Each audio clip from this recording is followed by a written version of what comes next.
श्री कृष्ण चाहिए और कृष्ण के साथ हम भगवती श्री राधा रानी को देखना चाहते हैं। सभी सखियां यही चाहती हैं, एक आंख से कृष्ण को देखें, दूसरे नेत्र से भगवती श्री राधा रानी को देखें और दोनों नेत्रों से भगवती श्री राधा रानी के साथ उनके श्याम सुंदर को विहार करते हुए हाथों में हाथ धरकर वृंदावन की वीथियों में विचरण करते हुए देखें। भगवती श्री राधा रानी की सभी सखियां अपने प्राणों को भगवती श्री राधा रानी के चरण कमलों में धरती हैं। सब सखियां कहती हैं, स्वामिनी तुम्हारे चरणों पर अगर फूल भी चुभ जाता है तो हमारे नेत्रों से आंसू निकलते हैं। तुम्हारे चरणों पर अगर फूल भी चुभ जाता है तो हमारे नेत्रों से आंसू निकलते हैं। और जब हम देखते हैं कि श्री कृष्ण तुम्हारे साथ नहीं है तब तो हमारे प्राण निकलने लगते हैं। हम कहते हैं हमारा जीवन कितना निरर्थक है, कितना व्यर्थ है कि भगवती श्री राधा रानी के बिना कृष्ण को देखना है। श्री राधा रानी ने सखियों को हृदय से लगाया, हम साथ में तपस्या करेंगी, कृष्ण को पाएंगी। और एक समय आया, एक मास व्यतीत हो गया, गोपियां भगवती की सेवा करती रही पर भगवती प्रकट नहीं हुई। माता भगवती ने भगवान श्री कृष्ण के पास जाकर कह दिया, हे गोविंद, सखियां सभी साथ में हमसे यही वरदान मांगती हैं कि हम आपको उन्हें दे दें, कि हम कृष्ण की पत्नी बना दें उन्हें, लेकिन आपको कोई कैसे किसी को देख सकता है? मेरी इतनी सामर्थ्य कहाँ है कि मैं किसी को आपको सौंप दूं? भगवती ने कहा, आप मेरे प्रण की रक्षा कीजिए। तब सब की बात सुनकर श्री कृष्ण ने कहा, हे भगवती उमा देवी, चिंता मत करो, हम स्वयं गोपियों को दर्शन देने जाएंगे। और एक दिन सुबह सुबह भगवान 6 बरस के कन्हैया मैया का हाथ छुड़ा करके भाग गए नंदगांव से, सखाओं के साथ साथ बांसुरी पकड़ी हाथ में और चल पड़े उसी घनघोर वन में जहां गोपियां तपस्या कर रही थी। भगवान ने गोपिकाओं को देखा, गोपिकाओं ने 1 मास से कुछ नहीं खाया, शरीर काला पड़ गया है, शरीर में शक्ति समाप्त होने लगी है, बाल केश ऐसे हो गए जैसे शीश पर जटाएं सजी हुई हो। और भगवान को गोपियों की दशा देखकर, गोपियों की तपस्या देखकर भगवान के नेत्रों से आंसू बहने लगे। मेरे भक्त मेरे लिए कितना त्याग करते हैं, यदि मैं अपने जीवन को समर्पित करके इन प्रेमियों के लिए सब कुछ सौंप दूं तब भी अपने प्रेमियों के ऋण से मुक्त नहीं हो सकता। और भगवान ने अपने सखाओं से कहा, रे सखाओ, तुम मेरी गैयाओं की रक्षा करो, मैं अभी कुछ क्षण में आता हूँ। और भगवान एक सुंदर से तमाल के वृक्ष के नीचे खड़े हो गए। भगवान ने देखा सभी गोपियां इतने अधिक ध्यान में लीन हैं कि सभी गोपियां स्नान करने के लिए गई, भगवान के ध्यान में इतना डूब गई कि सुध नहीं है शरीर पर वस्त्र है या नहीं है। सब गोपियां समा गई जमुना जी के शीतल जल में। और उस जल में, जिस जल की एक बूंद पड़ने से व्यक्ति के हाथ शून्य हो जाते हैं, शून्य हो जाते हैं, गोपियां उस जल में आकंठ डूबी हुई हाथ जोड़कर श्री कृष्ण गोविंद और भगवती उमा देवी का नाम जप रही हैं। हे उमा, हे भगवती, हे दुर्गे, हे शिवानी, हे भवानी, हे सरस्वती, हे महालक्ष्मी, हे कल्याणी, यदि हमें देना ही है तो सुख मत दो, यदि देना ही है तो दुख मत दो, यदि देना ही है तो श्री कृष्ण दर्शन का सुख दो। केवल वो हमें देख लें, हम उन्हें देख लें, इसके अतिरिक्त हम गोपियों को कुछ नहीं चाहिए। और अगर वो हमें ना देखें तब भी वो हमारी राधा को देख लें। हमारी राधा और माधव बड़े लंबे समय से, दीर्घ काल से एक दूसरे से इतने पृथक हैं, इतने दूर हैं, हमारी श्वासें थम जाती हैं। श्री राधा रानी के विरह को देखकर इस भगवती राधा रानी के विरह को दूर कर दो। भगवती आज ही हमारी तपस्या सफल कर दो, श्री कृष्ण हमारे सामने आ जाएं, कुछ ऐसा कर दो। भगवती माँ गोपियों की वेदना सुन करके और नेत्र बंद करके भाव में डूब गई और दिव्य दृष्टि से माँ उमा देवी देख रही हैं वृंदावन में क्या लीला चल रही है। माँ उमा देवी नेत्र बंद करके देख रही हैं वृंदावन के सघन वनों में समस्त गोपियां भगवान के ध्यान में इतनी डूब गई, शरीर पर वस्त्र नहीं है और जमुना में स्नान करने लगी। भगवान ने देखा मेरी गोपियां इतने अधिक तप के शिखर पर पहुंच गई हैं, जब देह का भान व्यक्ति भूल जाता है, जब केवल शरीर में अपने स्वामी की, अपने आराध्य की, अपने इष्ट की ही स्मृति रहती है, जब कोई भी किसी प्रकार का होश नहीं रहता, केवल और केवल अपने स्वामी में ही भक्त रम जाता है, समाप्त हो जाता है। आज गोपियां समाप्त हो गई, आज गोपियां मिट गई, मर गई और सब की सब अमर हो गई कृष्ण के प्रेम में, कृष्ण के ध्यान में। भगवान श्री कृष्ण ने देखा मेरी सखियां इतना अधिक प्रेम करती हैं, लेकिन किंतु इस परंपरा को यदि समाप्त नहीं किया गया, कल के दिन भागवत कथा होगी और इतिहास के वक्ता यही कहेंगे कि जिस प्रकार यमुना में गोपियों ने निर्वस्त्र स्नान करके गोविंद को पाया, हमें भी नदियों में निर्वस्त्र स्नान करना चाहिए। और नदी तट की अपनी महिमा होती है, जैसे आज हम नदी तट पर गए स्नान के लिए। नदी के तट पर व्यक्ति कभी भी निर्वस्त्र नहीं होना चाहिए। नदी के तट पर सारे संसार के शुभ तत्व निवास करते हैं, सभी ऋषि मुनि निवास करते हैं। नदी के तट पर व्यक्ति को कभी भी अपमार्जक लगा करके, साबुन लगा करके, शैम्पू इत्यादि लगाकर कभी स्नान नहीं करना चाहिए। नदी के तट में स्नान करते व्यक्ति को केवल डुबकी लगानी चाहिए और मिट्टी से ही शरीर को साफ कर लेना चाहिए। कभी भी नदी में झाग का प्रयोग नहीं होना चाहिए, साबुन नहीं जाना चाहिए। नदी में कभी भी जब पूजन के लिए जाएं तो कुछ सामग्री वहां पर शेष नहीं रहनी चाहिए और नदी किनारे कभी भी नशा नहीं करना चाहिए। महापाप है, महापाप। सारे पाप नदी के किनारे जाकर समाप्त हो जाते हैं, पश्चाताप हो जाता है, लेकिन नदी तट पर किए गए पाप का दोष समन कभी नहीं होता, कभी नहीं होता।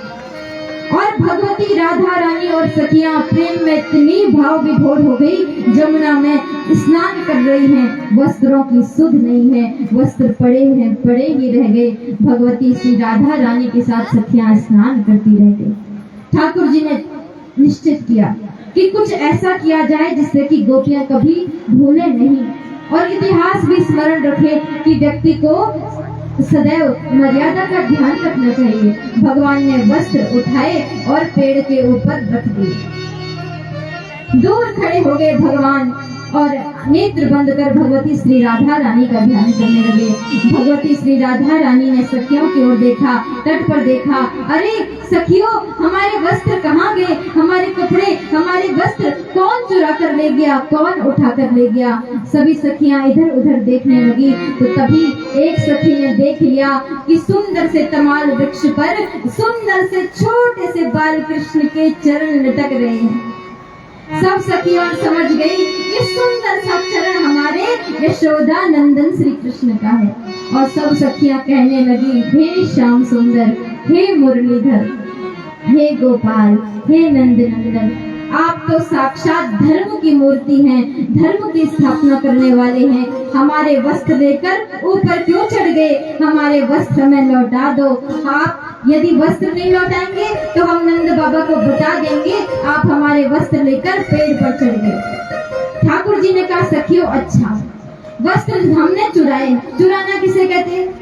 आपकी इच्छा के विपरीत यदि आपकी कोई वस्तु ले करके आपसे दूर कर दे और आपको दे नहीं, उसे चोरी कहते हैं। और तुम कह रही हो हमने वस्त्र चुराए। हमने कहाँ चोरी की? तुम्हारे वस्त्र तट पर थे, हमने पेड़ पर रख लिए, वृक्ष पर, तो वृक्ष पर रखने को चोरी कहते हैं। सखियों ने कहा, आप बड़े विद्वान हैं, आपसे कोई तर्क नहीं कर सकता। हमें बहुत ठंड लग रही है, शीत लग रही है। अरे हम पर नहीं, पर कोमलांगी किशोरी जी पर तो दया करो। किशोरी जी को बड़ी ठंड लग रही है, हमारे वस्त्र दे दो।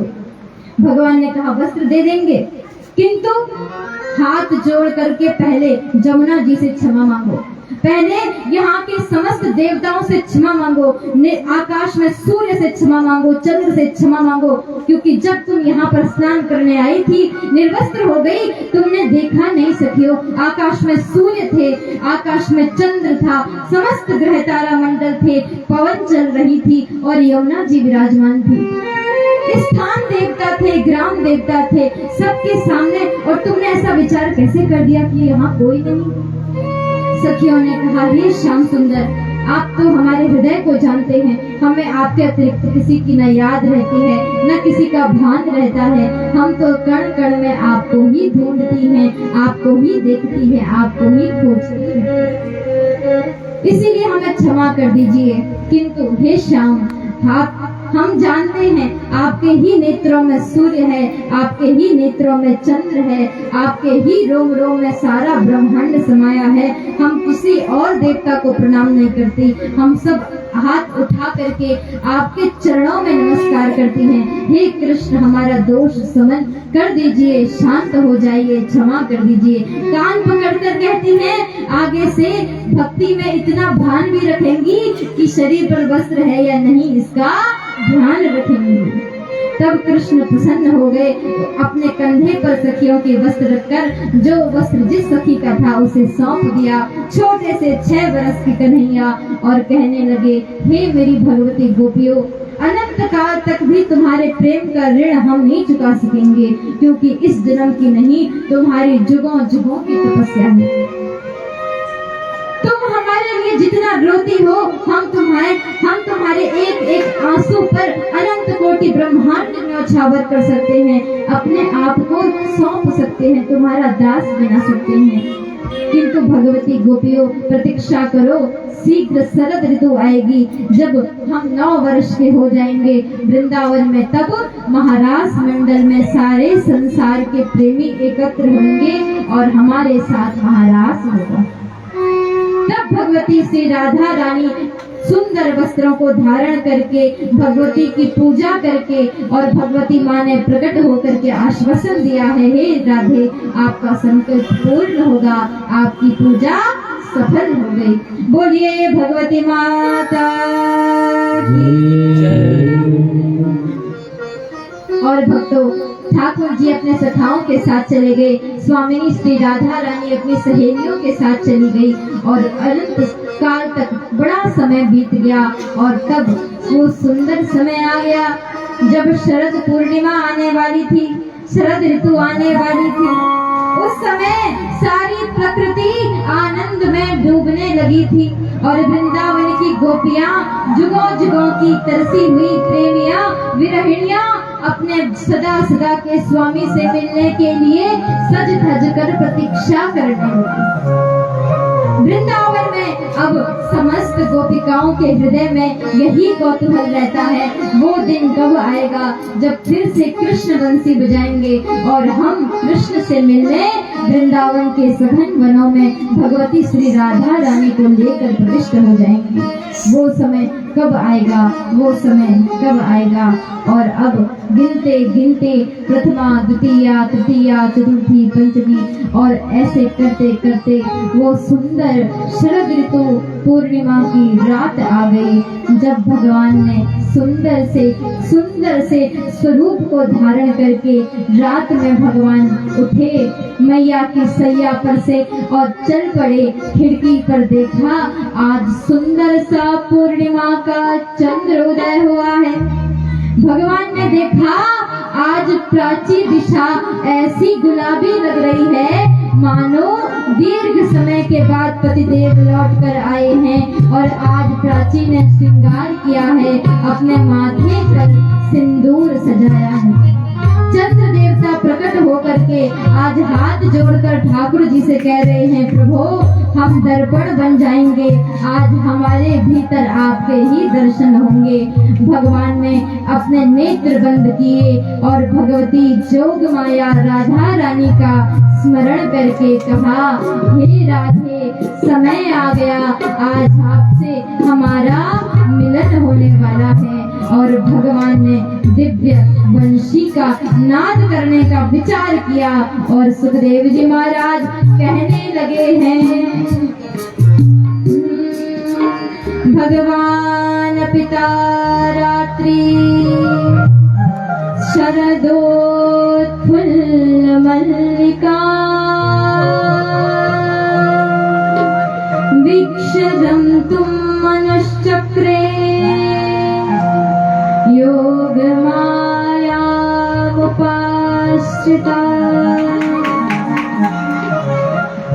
भगवान ने उस रात्रि को देख करके सुंदर बना दिया।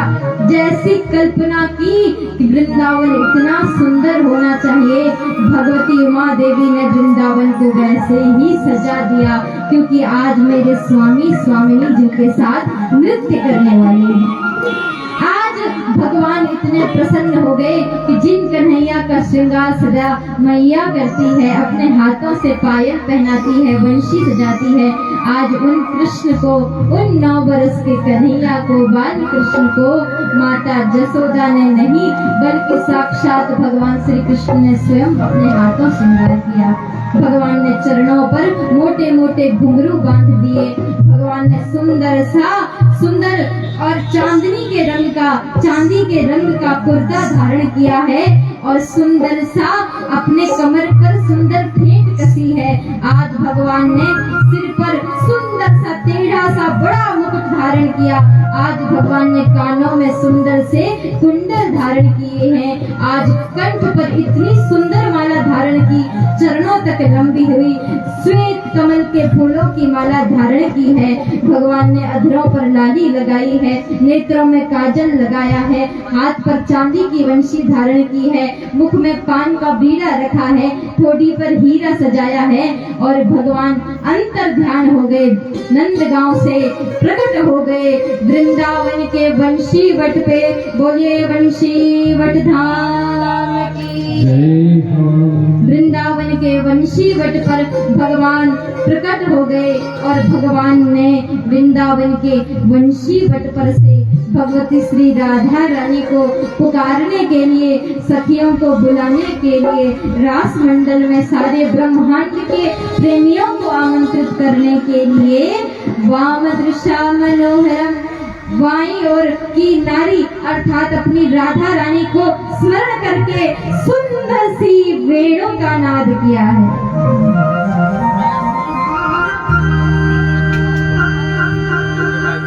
नेत्र बंद करके सुनिए, बांसुरी सुनिए।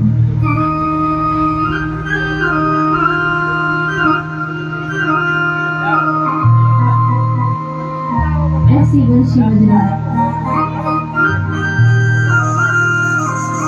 छनक गई पायल से राधा रानी की अपने आप वंशी बजा रहे हैं गोविंद वृंदावन में, वंशी बजा रहे हैं कृष्ण वंशी बजते और वंशी की धुन पहुंच गई बरसाना। सोई हुई थी श्री राधा रानी, वंशी सुनकर के तुरंत उठ खड़ी। वंशी की धुन पहुंच गई गोकुल गांव में। एक गोपी अपने भवन में बैठी हुई भोजन पका रही थी। भोजन चूल्हे पर रखा था, चूल्हा जला हुआ था, भोजन को वहीं छोड़ करके आ गई, दौड़ी चली गई। एक गोपी वहाँ बैठी हुई थी, अपने नेत्रों में काजल लगा रही थी। वंशी सुनी और नेत्रों का काजल होठों पर लगा करके, होठों की लाली नेत्रों पर लगा करके दौड़ी चली गई, उस दिशा में गई जहाँ वंशी बज रही थी। एक गोपी अपने स्वामी को भोजन परोस रही थी, ससुर जी को भोजन परोस रही थी। उसी समय गाय भी रंभा गई और गाय ने भी घास मांगी। उसने क्या कर दिया, उसने गाय की घास ससुर जी को दे दी और ससुर जी की थाली गाय के सामने धर दी और स्वयं दौड़ पड़ी वृंदावन की ओर। एक सखी ने क्या किया, एक सखी सुंदर सी साड़ी पहन रही थी और साड़ी पहनते पहनते बांसुरी सुनी। साड़ी जैसी थी वैसे ही लटका करके आधी अधूरी पहनी हुई और रात के भयंकर अंधेरे में वृंदावन की ओर दौड़ चली। गोपियां सारा सुध बुध खो करके दौड़ चली और भगवान श्री संतों ने प्रश्न कर दिया, सूत जी महाराज, हे सूत जी, गोपियां प्रभु से मिलने गई, श्रृंगार करके क्यों नहीं गई? अरे स्वामी से मिलने श्रृंगार करके जाना चाहिए। गोपियां तो सारा श्रृंगार छोड़कर चली गई। सूत जी ने कहा कि ये जिनसे मिलने जा रही हैं वो इनका बाहरी श्रृंगार देखने वाले नहीं, वो तो इनके प्रेम का श्रृंगार देखने वाले हैं, इनकी आत्मा का सौंदर्य देखने वाले हैं। और अब गोविंद सुंदर सा श्रृंगार धारण की हुई, सुंदर से श्रृंगार धारण की हुई राधा रानी के आने की प्रतीक्षा कर रही है। बोलिए श्री राधा रानी सरकार की, श्री वृंदावन धाम की। और अब जब सारी की सारी गोपियां सब काम छोड़कर आ गई तो अद्भुत आनंद हो गया। श्री सुखदेव जी महाराज कहते हैं, निशम्य गीतम तदनंग वर्धनम ब्रज स्त्रियः कृष्ण गृहीत मानसा आजगमुरन्योन्यमलक्षितोद्यमा सयत्र कांता जवलोल कुंडला। मार्ग पर कांटे पड़े हैं, कांटों के ऊपर पैर धरकर चल पड़ी। मार्ग पर नाग खड़ा था, सांप के फन पर पैर रखकर चल पड़ी। मार्ग में सिंह खड़ा था, सिंह के सामने सामने चलती गई। न कोई भय है, न भय का विचार है, किसी प्रकार का कोई अनुभव नहीं। सब इसी बात की प्रतीक्षा कर रही है, कृष्ण ने बुलाया, कृष्ण से मिलने जाना है। और सारी की सारी गोपियां बंशीवट पर खड़ी हो गई, ठाकुर जी के सामने आ गई और ठाकुर जी गोपियों से कहने लगे, स्वागतम भो महाभागा प्रियं किं करवाणि भो ब्रजस्यानामयं कच्चित् ब्रूता।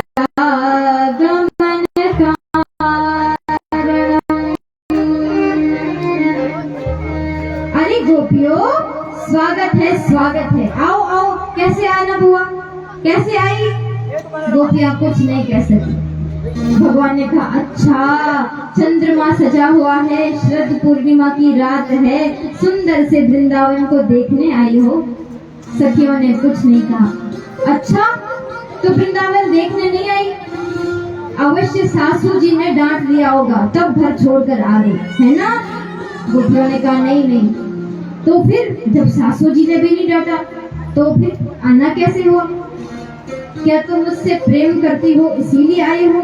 गोपियों ने कुछ नहीं कहा। अरे यदि तुम मुझसे प्रेम करती हो और इसीलिए आई हो तो इसमें क्या बुरी बात है? हे सखियों, संसार की सारी आत्माएं परमात्मा से प्रेम करती हैं और तुम भी मुझसे प्रेम करती हो, इसमें कोई आश्चर्य की बात नहीं, लेकिन इसमें कोई विशेष बात भी नहीं है। अब तुम चलो, आ गई, देख लिया, अब जाओ यहाँ से लौट जाओ। गोपियों ने जैसे सुना यहाँ से लौट जाओ और गोपियों के नेत्रों से आंसू बहने लगे। सिर झुका करके गोपियां एक दूसरे का मुख देखने लगी, रोने लगी, एक दूसरे के कंधे पर सिर रख करके और उदास हो गई। गोपियां कहने लगी, सब कुछ छोड़ छाड़ कर, सारा संसार छोड़, सारे रिश्ते नाते, सब बंधन छोड़कर हम आपके पास आए और आप भी हमें अपने पास नहीं रहने दे रहे, आप भी हमें ठुकरा रहे। यदि आपने भी हमें त्याग दिया तो हम किसकी शरण में जाएं? आपके अतिरिक्त बेसहारों का सहारा, निराश्रितों का आश्रय कौन है स्वामी, कौन है? भगवान ने कहा, गोपियों, पति कैसा भी हो किंतु नारियों को कभी पति का त्याग नहीं करना चाहिए। दुश्शीलो दुर्भगो वृद्धो जड़ारोग्य धनोऽपि वा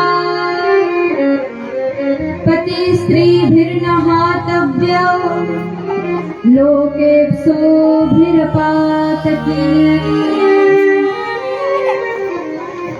चाहे किसी का पति पापी हो, मूर्ख हो, वृद्ध हो, निर्धन हो, कैसा भी हो, लेकिन फिर भी नारी को कभी भी अपने पति का त्याग नहीं करना चाहिए। अरे गोपियों, तुम कैसी हो? न तुम्हें धर्म पता है, न तुम्हें कर्म पता है। अरे संसार में पतिव्रत धर्म से बड़ा कोई धर्म नहीं होता, और अपने पतियों को छोड़कर तुम मेरे पास आ गई। इतिहास सदैव तुम्हारा नाम आदर से नहीं लेगा। इतिहास सदैव तुम्हारे ऊपर प्रश्न उठाएगा कि शरद की रात्रि को वृंदावन की समस्त गोपियां क्यों कृष्ण के पास चली गई। गोपियों ने सिर झुका दिया, गोविंद से कहा, आप कुछ और कहना चाहते हैं तो कह दीजिए। गोविंद ने कहा, हाँ, एक कथा सुनाना चाहता हूँ, सुनो। तुम्हें पता नहीं पतिव्रता धर्म क्या होता है, क्या महिमा होती है। एक बार एक नारी थी, उसका पति उसकी गोद में सिर रखकर सो रहा था, बड़ा थका हारा था। इतने में उसका छोटा सा बच्चा उठा और अग्नि के पास, चूल्हा जल रहा था, चूल्हे के पास चला गया। उस नारी ने सोचा, यदि अपने पुत्र को बचाने के लिए, पकड़ने के लिए उठ खड़ी हो जाऊं तो पति इतनी देर से सोया है, बड़ी मुश्किल से नींद आई, नींद टूट जाएगी और ये पतिव्रत धर्म का उल्लंघन हो जाएगा। और यदि पुत्र को ना बचाऊं तो पुत्र जलकर समाप्त हो जाए, आज मैं क्या करूं। तब उसने अग्नि देवता को अपने पतिव्रत धर्म की सौगंध दी, हे अग्नि, यदि मेरा पतिव्रत धर्म सत्य है तो तू अपना स्वभाव त्याग करके चंदन के समान शीतल हो जा। और जानती हो गोपियों फिर क्या हुआ? उसके बाद वो छोटा सा बच्चा अग्नि में गिर गया, लेकिन अग्नि इतनी शीतल हो गई कि वो छोटा सा बालक उस अग्नि में खेलता ही रह गया और उसकी माता का पतिव्रत धर्म भी नहीं टूटा। ये है पतिव्रत धर्म की महिमा। गोपियों ने कहा, पूरी हो गई आपकी बात, अब हमारी सुन लीजिए। गोपियों ने कहा, प्रभु एक कथा हम भी सुनाते हैं आपको। एक बार एक नारी थी, बहुत बड़ी पतिव्रता थी, बिना पति की पूजा किए भोजन भी नहीं पाती थी। फिर उसका पति एक बार विदेश जाने लगा। उसने कहा, स्वामी आप विदेश जाएंगे तो मुझे पता कैसे चलेगा कि आपने भोजन कर दिया है या नहीं, या आप क्या कर रहे हैं। उस समय मैं आपकी पूजा कैसे करूंगी, मैं स्वयं भोजन कैसे ग्रहण करूंगी। तब उसके पति ने क्या किया, एक सुंदर सी मूर्ति अपनी बना दी, कहा कि इस मूर्ति की पूजा करना, इस मूर्ति को भोग लगाना, समझ लेना कि तेरे पति ने भोजन कर लिया। और वो चला गया। अब वो देवी उस मूर्ति वाले पति की खूब सेवा करने लगी, खूब पूजा करने लगी, उसे पवाती फिर कुछ पाती। एक दिन ऐसा आया, बहुत वर्षों के बाद, बड़े सालों के बाद उसका पति थका हारा विदेश से घर लौट कर आया। द्वार खटखटाने लगा, आवाज देने लगा, द्वार खोलो, द्वार खोलो। और वो नारी उस समय भीतर मूर्ति वाले पति की पूजा कर रही थी। अब बताओ कन्हैया, उसे क्या करना चाहिए? कन्हैया ने कहा, गोपी ते में थोड़ी सी भी अकल नहीं है। अरे इसमें कुछ सोचने की बात है। जब असली का पति साक्षात द्वार पर खड़ा है तो मूर्ति वाले पति का क्या काम? उसे वहीं छोड़ करके उसके सामने हाथ जोड़कर द्वार खोलकर वास्तविक पति का स्वागत करना चाहिए, उसकी सेवा करनी चाहिए। गोपियों ने कहा, स्वामी हम यही तो कर रही हैं। आज तक जन्म जन्मांतर में आपने हमें जिस मूर्त वाले पति को दे दिया, आपकी छवि स्वरूप जो स्वामी हमारे साथ आज तक रहे, उनकी हमने खूब सेवा कर दी। अब वेदों में जो नारी की सेवा है, पतिव्रत धर्म का फल यही है, भगवान की प्राप्ति।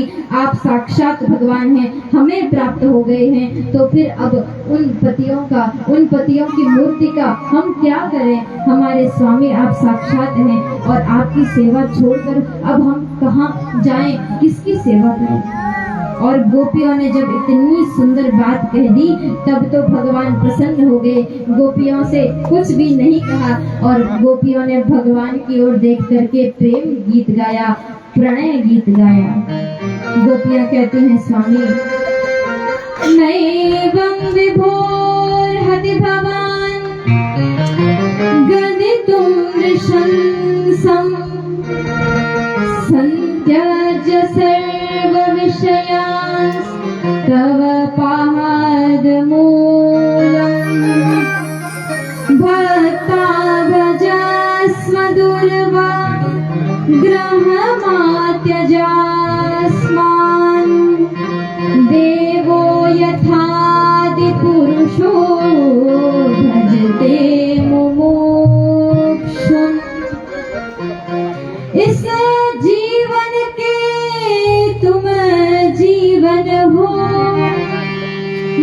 चंद्र तुम्हें कैसे समझाए, दुख होता बहुत है तुम्हारे बिना, इस प्रेम व्यथा को कहाँ तक गाएं। हंस देते हो आप यूं ही प्रभु, जब हम अपना दुख दर्द सुनाए, रहते मनमोहन तुम ही दिल में, दिल कैसे अपना चीर खाए।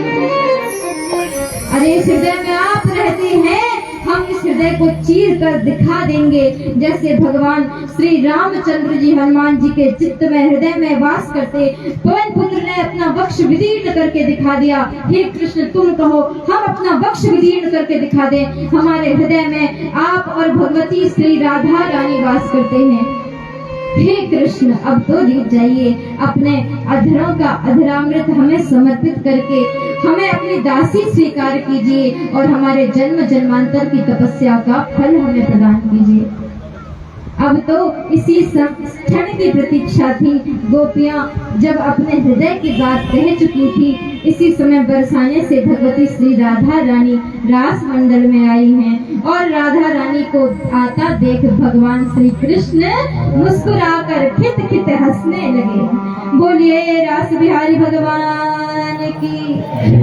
अब तो समस्त गोपियों को विश्वास हो गया कि स्वामी जी हमसे झूठ कह रहे थे कि चली जाओ, ये हमें कभी नहीं त्यागेंगे और हम भी इन्हें कभी नहीं छोड़ सकते। एक गोपी ने कहा स्वामी आप जानते हैं आपके लिए हमने कितना तप किया है।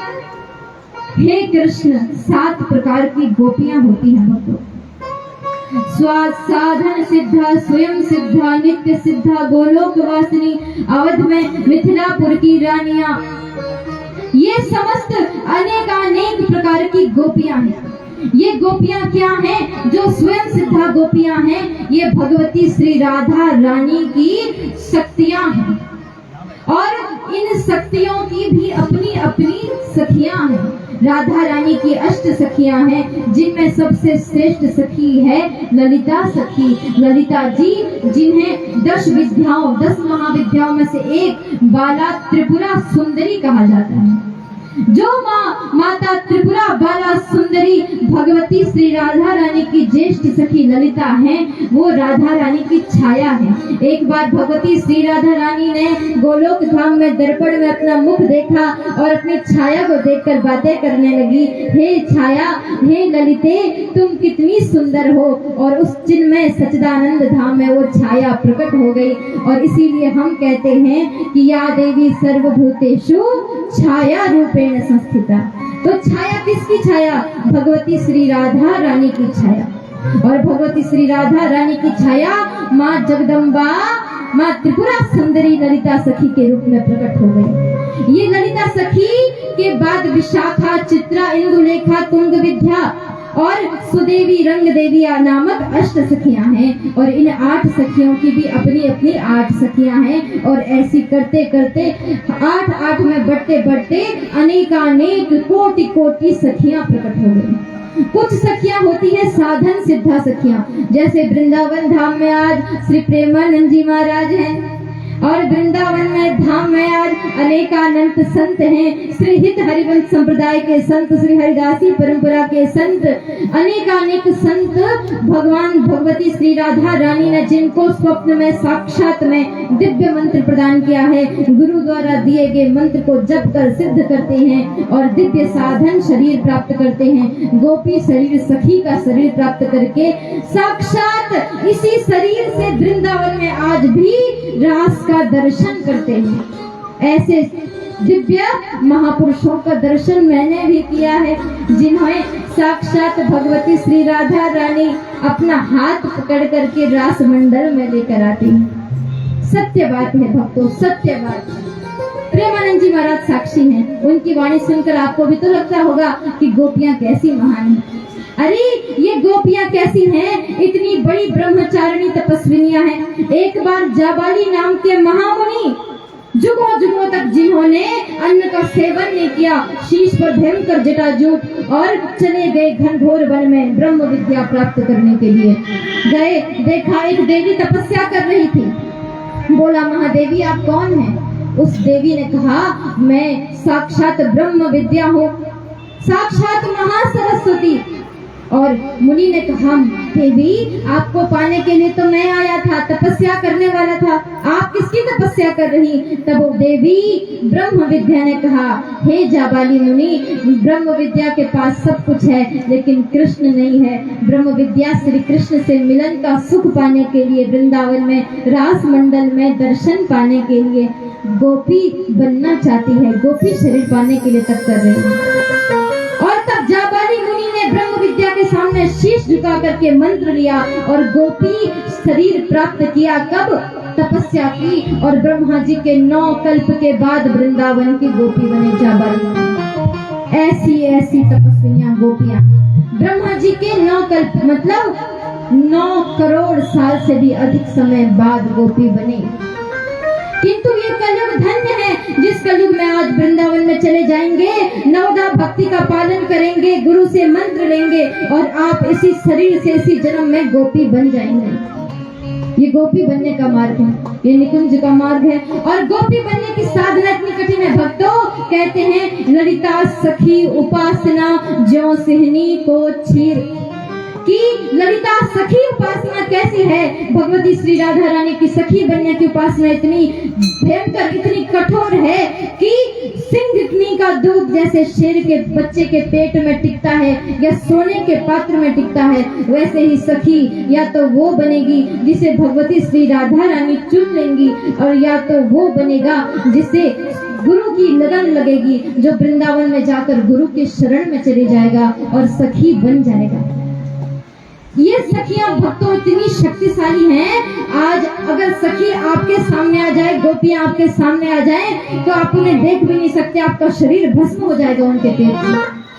ऐसी शक्तिशाली भगवती है। स्वयं साक्षात ब्रह्मा विष्णु महेश जिनके सामने हाथ झुकाए रहते हैं, स्वयं साक्षात श्री कृष्ण जिनसे डर के रहते हैं, क्योंकि स्वामिनी श्री राधा रानी की परम शक्तियां हैं। सखियां मना कर दें तो कृष्ण वृंदावन में प्रवेश नहीं कर सकते। श्री राधा रानी पर तो सखियों का शासन चलता है और सखियां श्री राधा रानी के चरणों में वास करती हैं। ऐसी कोटि कोटि सखियां महादेवी भगवती सखियां वृंदावन के रास मंडल में आई और रास मंडल में आ गए भगवान देवाधिदेव महादेव शंभु कैलाश पर्वत को छोड़ करके त्रिलोचना गोपी के नाम से गोपीनाथ महादेव के रूप में भगवान सुंदर सा लहंगा चुनरी पहन करके वृंदावन रास मंडल में आ गए। ललिता सखी ने पकड़ लिया, महाराज कौन हो, घूंघट तो उठाओ। भगवान ने कहा घूंघट उठा देंगे तो आप जाने नहीं देंगी। नहीं घूंघट तो उठाना पड़ेगा। तब घूंघट उठाया और कर दिए अपने स्वामी के दर्शन। बोलिए गोपीनाथ महादेव की। वृंदावन में रास मंडल में आज भी महादेव जी विराजमान है। माता पार्वती आई पीछे से हाथ पकड़ने, स्वामी नहीं चलो कैलाश चलो, यहाँ आपका काम नहीं है, यहाँ तो कहना के साथ कहना की सखियां नृत्य करेंगी। ठाकुर जी श्री गोपीनाथ महादेव ने कहा, अरे भवानी हम लौट कर नहीं जाने वाले। क्यों? क्योंकि इनकी सबसे बड़ी सखी हम ही हैं, हम तो इनके साथ नृत्य करेंगे। और रास मंडल में प्रवेश करके ठाकुर जी का हाथ पकड़ लिया। इसके बाद हनुमान जी महाराज रास मंडल में प्रवेश कर गए और हनुमान जी महाराज चारू श्रीराज सखी के नाम से रास मंडल में आए हैं। बोले श्री हनुमान जी महाराज की। वृंदावन के रास मंडल में हनुमान जी महाराज विद्यमान है। हमने दर्शन किए भक्तों, कैसा होगा वो रास मंडल। साक्षात हनुमान जी महाराज नाक में नथ लगा करके नृत्य करने लगे हैं और अब भगवान ने सुंदर सी बंशी बजाई है, महाराज होने लगा है। बोलिए रास लीला की। आइए रास का आनंद लीजिए। वृंदावन बिहारी लाल की। अच्छा कौन कौन जाना चाहेंगे रासलीला में? बैठे रहेंगे। जो रासलीला में जाना चाहते हो हाथ खड़े करो जरा। 1 2 3 4 5 6 7 8 9 10। हाँ शर्म के मारे तो एक दूसरे को उठो जरा। जो लोग रासलीला में जाना चाहते हो खड़े हो जाओ। ओ सखी वृंदावन जोला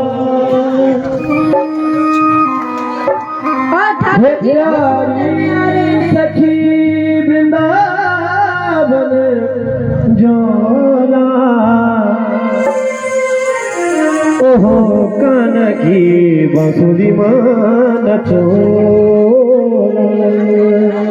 दरबार कृष्ण लाल की। हो जाइए जरा सभी लोग खड़े, बोलो सच्चे दरबार की जय हो। देखो शाम को आप लोग शिकायत करते हैं कि हमें जो है भजन नहीं सुनाते, हमें नचाते नहीं है, और अब जब नाचने की बारी आ रही तो एक दूसरे के मुंह को ताक रहे हैं। तो उठो जरा, खड़े खड़े खड़े खड़े खड़े।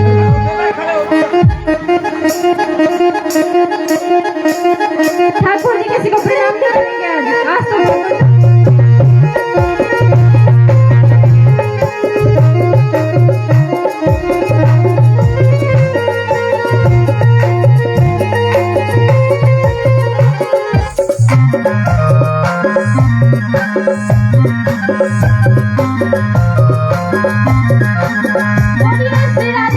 तो सखी वृंदावन जोला,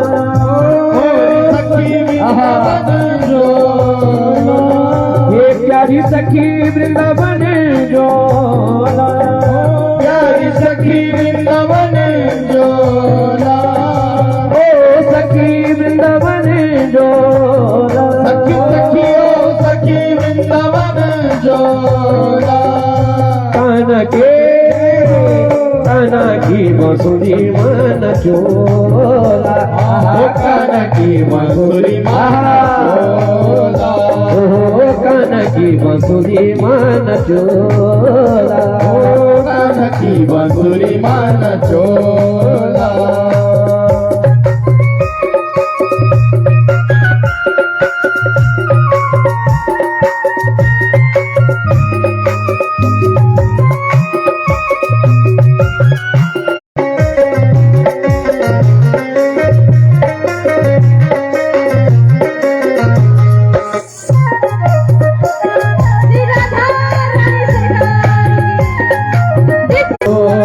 पक्षी जंगल का सोची के न भागे, पशुपक्षी जंगल का सोची के भागे, पक्षी जंगल का सोची के न भागे, पशुपक्षी जंगल का सोची के भागे, हम दुई रही गए ना कना हम अभागे, हम दुई रही गए कना हम अभागे, हम दुई रही गए ना कना हम अभागे, हम दुई रही गए कना हम अभागे, भागवान रे डोला पिछाड़ी हम ते आंसू बगोला, रे डोला पिछाड़ी हम ते आंसू बगोला, रे डोला पिछाड़ी हम ते आंसू बगोला, रे डोला पिछाड़ी हम ते आंसू बगोला। देखो स्वयं ठाकुर जी नाच रहे हैं और आप लोग बैठे हैं, बताओ सब झूम करके जरा खड़े होते सब लोग, उठो जरा भाई, हद हो गई। अच्छा कोई भी मोबाइल नहीं निकालेगा, हाँ मोबाइल कोई भी नहीं निकालेगा, आपको नहीं नाचना मत नाचो, लेकिन मोबाइल मत निकालो, और जिसको नाचना खड़े हो जाओ जरा। देखो भगवान के लिए क्या कह रही गोपियां कि रे जोला पिछाड़ी हम ते आंसू बगोला, रे जोला पिछाड़ी हम ते आंसू बगोला, कान की बांसुरी मान चोला, कान की बांसुरी मान चोला, ये ओ सखी वृंदावन जोला, ओ सखी वृंदावन जोला, ये प्यारी सखी वृंदावन जोला, प्यारी सखी वृंदावन जोला, हे कान की बांसुरी मान चोला, कान की बांसुरी मान चोला, आहा कान की मुरली मान चोला, बांसुरी मान चोला।